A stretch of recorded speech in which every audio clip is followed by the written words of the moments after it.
I'll keep it really nice and short. There's not a whole lot, there's a lot to it, but I'll just try to keep it as brief as possible for you, and we can open up for questions if you have questions.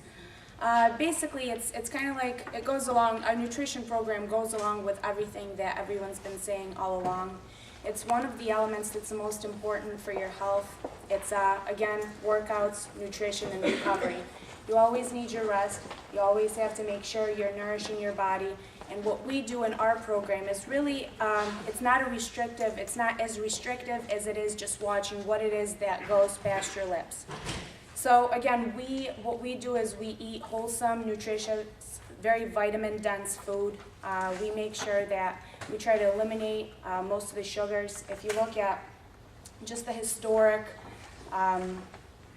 way things have panned out today, most people on average consume 150 pounds of sugar a year. So if you really think about how much our ancestors consumed, it's just nowhere close to that. Going past pre-agricultural era, you're looking at people not consuming barely any sugar whatsoever, besides the natural forms through fruits, through honey and things of that sort. So again, what we eat is a nice balance of protein, carbohydrates, and fat. So for us, fat is not a bad word. Can everybody hear me in the back? Perhaps I'll use this. So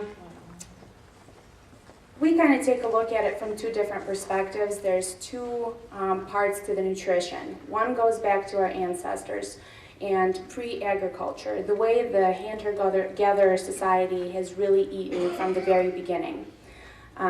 If we go back in anthropological records and just take a look at the bone comparisons and comparing farmers versus gatherer-hunter societies, you're going to notice that the hunter-gatherer societies actually had less bone malformations, which would mean less infectious diseases, less malnutrition. They had less cavities. Life expectancy was pretty much in the 60s, believe it or not, and that's with complete lack of medical care back in the day. So what they were dying from was possibly a predator or a disease that they didn't have medical care for.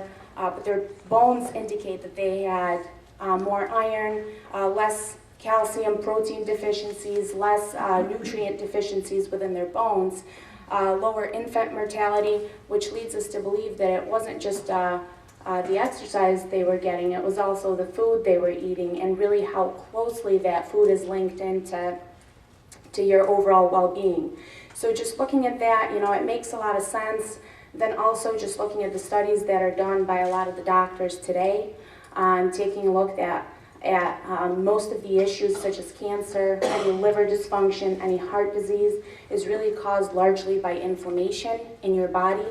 What brings inflammation to your body is really a number of things. It could be, it's pretty much, the allergens that are in wheat, that are perhaps in certain dairy products, and again, sugar. When you spike your blood, when you inject a ton of sugar, your blood sugar goes up, it causes inflammation, it causes cortisol levels to go up, it causes deposits of fat, and it ultimately leads to issues with your liver, and it's really all closely linked into everything. Everything in your body is like a machine. Everything that goes in really has an effect. So when we look at our diet program, I don't like to even call it a diet. It's more of just a guide, and it's a natural progression. We know that diets are some of the hardest habits to break. Breaking your diet habits, emotional eating is really a very, very difficult thing to do. Everybody just, sometimes wants to just have a snack, and you just don't think about it. Perhaps you're at work, you're stressed out, you just want to grab it. So, and a lot of times we know it's the wrong thing, it's not the right thing to do, I shouldn't be doing this, it's really going to mess up my day. And tell me how many people have sometimes had one bad thing, and then you're like, oh well, there goes the day. So you just continue on a bad trend, and you make one bad thing worse for the rest of the day. So we understand that change is very, very, very difficult, and that is where the foundations come in. In the first 30 days, we want to make sure that you get into it and you reset your body.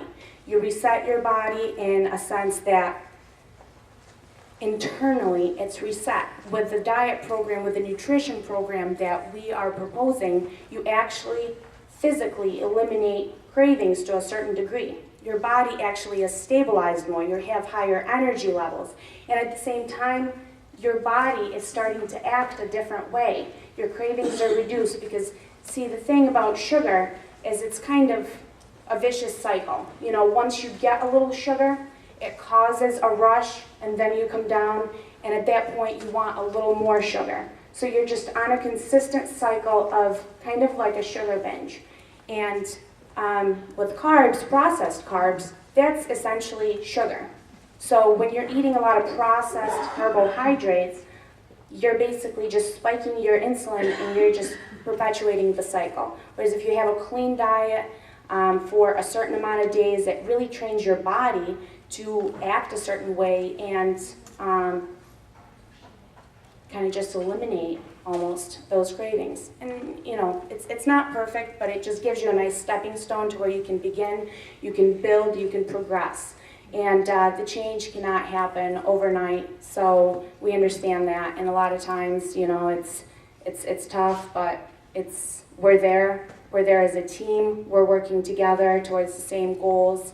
Some of your goals may be different as far as fat loss, muscle gain, but ultimately what we really all want is to live a longer life where we can take care of ourselves for a longer period of time, where we can be independent, when we can enjoy time with our loved ones, and that's ultimately what we all really want. So the fitness part of it, the workout part of it, the recovery is all a nice model together, but it's really a bigger picture that we're all looking at. So I'll just complete my part of the presentation here. And if anybody has any questions, I just kind of broad stroked over everything. So if you have any questions, feel free. Also, we'll be collecting those information sheets we hand out and doing the raffle right now. So if you guys want to fill those out, I'll come around and pick those up. You didn't get them? Oh, okay. All right. If anybody Oh, I got mine, everybody. Something free. Here you go, young man. Here's mine. All right. Do you have a question? I filled one out for you. You can turn it off. Now I can turn it off. Yeah, unless you got some exercise. You know what I